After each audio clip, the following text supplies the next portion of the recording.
Welcome to Bandit's Keep. I'm Daniel. Today I'm going to talk about the D&D that I like. So this video is really just about the things I like in my fantasy role-playing game. I'm going to use D&D like Xerox, that is to be a general catch-all, if you will, here. And as we go through, if you've watched any of my videos, you've been following me along, I'm all about building my own system. In fact, I've been working on my own system for a couple of years now. Goes slower than you think. And what I'm trying to do is build the game that I really like. And it made me think when I noticed that, of course, last year, there's been a lot of new games, let's say, very publicly out there. Some were in production before, some came because of the scandals, if you will. And one that I saw recently something about was the one that Matt Colville is working on. And they had this very punchy, it's tactical, high fantasy. I can't remember exactly what it was, but it was like these 3 or 4 little phrases that defined the game, the idea of the game.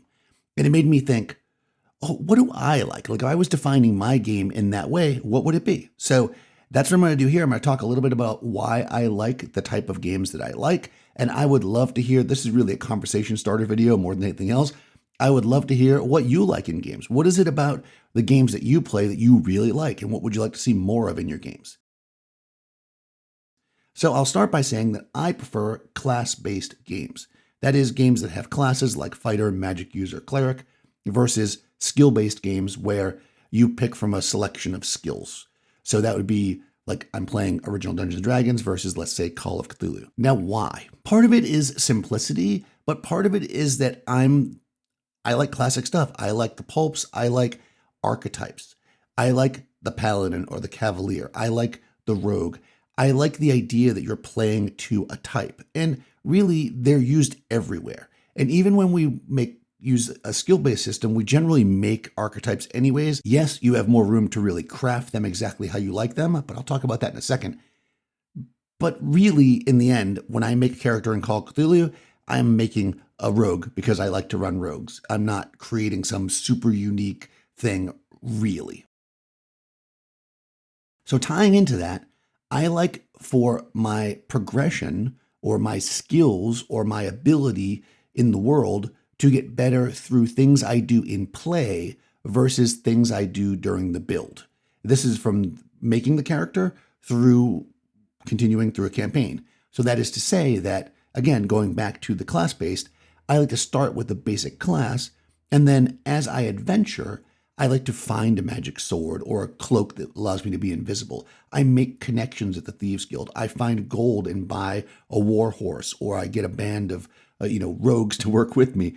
I look for a magic scroll that I can use to solve a puzzle. These are the things that I gain in play through playing the game versus I build a character with this skill set, and then each time I level, I choose from more skills to add on to that. Now you might say, and we'll talk about that in a second, where some class-based systems have that. It's true, and that's why I often roll back to more of a simple game. I've been playing, again, original Dungeons & Dragons, partially for that reason.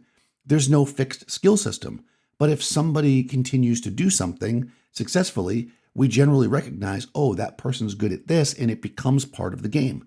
Whether we use it mechanically, whether it's just part of the role play, it really depends on what it is. So for me, a class-based system where the only gains when you level up are minimal and the rest of the gains are done through interaction with the world is my ideal. You just get a few more hit points or a better chance to hit. Maybe you get the opportunity to memorize more spells. You don't get more spells, you get the opportunity to memorize more spells. That's the kind of game I like. All right, so we're talking about this. We might as well talk about magic. I am maybe one of the few people, because I feel like people always talk about how they don't like it, a lover of Vancian magic. I like D&D magic the way it is, especially the old school where you memorize a spell, you cast it, it is no longer your memory. I always have liked it even before I read Vance, which I didn't do until I was an adult. But once you read some of those Vance stories, I would just read the first Dying Earth book and you'll get the real sense of it. It really does have an interesting style to it. And why do I like it? I like it because I'm also kind of an inventory management time person. I like that kind of stuff. I like making a list of spells that I have, and then as I use them, I check them off. You use a flask of oil, you check it off. You use a sleep spell, you check it off. That's how I like to run the game. I think it's fun. Some people obviously like to have more freedom there, but I find the challenge, the preparation of the game, planning what I'm going to take with me to be a big part of the game. Thinking about, okay, I have 4 spell slots and I have these spells I could choose from. I also have a backpack. What can I put in it? Do I want to bring a horse?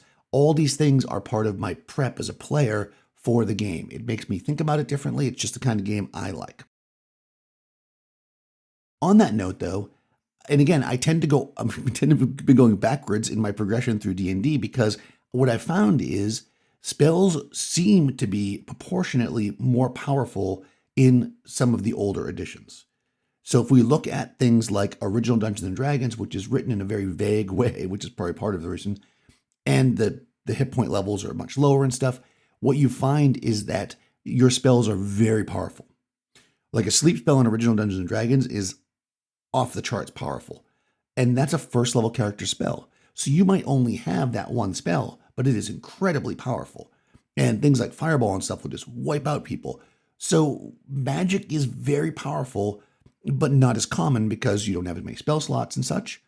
And it's mostly granted through items, which again, you gain in play. Now, the way that I play the game, which is not how everybody plays it, is you do start with a handful of spells in your spell book as a magic user. And then the rest of them, I make players find. They make deals in my current campaign. They've met lots of high-level wizards who they've done favors for to get spells. They can research them. They use their gold for that. So as they play, they're developing spells. And sometimes they want to get a spell and they have to take time to get it, or they have to find somebody that has it. It's not just, oh, I level up, let me just pick something. I like this. Again, we're tying back to that original thing. I can then shape my archetypical character into a little bit more of an exacting character, in a way like you do with the skill system. Now, you might say, but yeah, a fighter though, like what are you doing there? Well, what equipment do you buy? What mercenaries do you work with? What magic items do you use, right? What do you find? What do you look for? Putting things out there in the world for my players where they know that there's things that they can get. I'm a fighter and I want a suit of plate mail armor that's magical. Well, there's this crypt and blah, blah, blah. You put that out there in the world for them, they can quest for it. They can get the thing they want. This is the kind of game that I like to run. Let's take a second to talk about power levels. I like very powerful. So this is maybe different than a lot of old school people might be putting out there, especially in what's called the OSR. I like powerful characters. I like really powerful characters. I love when characters can fight dragons. I like for them to take out an entire army, with a small group of player characters in a smart way, obviously using magic and other resources. I like high power, but I do not love invulnerable characters. So my preference, much like the magic, is where it's very powerful, but there's a limited amount. So in other words, they can dish out a lot of damage, but they can't necessarily take a lot of damage. So your character is always in fear that somebody could take them out, but yet they're very powerful.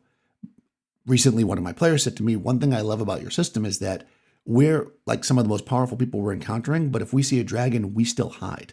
And that's exactly the type of game I like to play. You can't just stand there and fight a dragon, even at high levels, because it will very likely kill you. But you can kill the dragon at higher levels because you're powerful enough if you get the jump on it and if you're smart.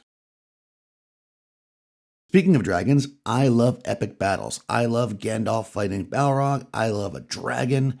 I love these kind of things. Armies facing each other. But I also am not a super tactical, in-depth, spend 4 days working on a combat person. 4 days is probably an exaggeration. I like it to be relatively fast, but I want to imagine it. We think about stories like the Conan stories where he does at times lead, well, first of all, pirate bands, but also armies at some point. And that's great. Having your hero get up there and being the general and making the decisions and sending hundreds of troops in different directions is really fun for me. I like the idea that my players can see themselves grow from the guy with, leather armor and a dagger to somebody who now is astride a war horse with 1,000 troops in front of them that they're sending off to battle against 1,000 of the enemy troops while dragons fight in the sky above. That's the kind of game I like. And it's not always that. Sometimes it's, again, Gandalf and Balrog, right? Sometimes it's one-on-one tough monsters. These are the type of games I like to run. I like to mix it up. I want the world to feel big and expansive. And it's not just a group of 4 people running around doing little tasks. It's little tasks, probably saving the world. I like big and epic. And finally, one thing I'm going to throw in here, because I've been saying D&D and you might have a million thoughts in your head, I like weird tales kind of fantasy, if that makes sense. That is, I like to mix legend, I like to mix fairy stories, I like to mix the pulps, I like to add in science fiction. I like my game to be a mixture of things. But I'm not a fan of gonzo, because I fall to the definition of gonzo is weird stuff happens and you're just kind of like, I like to have a baseline and then weird stuff happens and you're like, what is that? That's what I like. I also love when my players realize that there's something kind of modern or sci-fi happening and it's not apparent to them at first because I'm describing it to them as their characters would see it. But then at some point it clicks in and they think, hold on, I think I know what this is. And it's really great. It's a great feeling. I love that kind of stuff. I like to mix it up. So in summary, I love archetypal characters that are powerful and epic, but are not indestructible. And I love to mix up my genres. What kind of D&D, as a general term here, do you love? Let me know in the comments below, or better yet, join my Discord server. You'll find a link in the description. There's all kinds of rooms over there to talk about RPGs. I'd love to have you if you're not there already. You can also check out my t-shirts if you'd like to support the channel, or my Patreon. That'll also be in the description. I'll talk to you soon.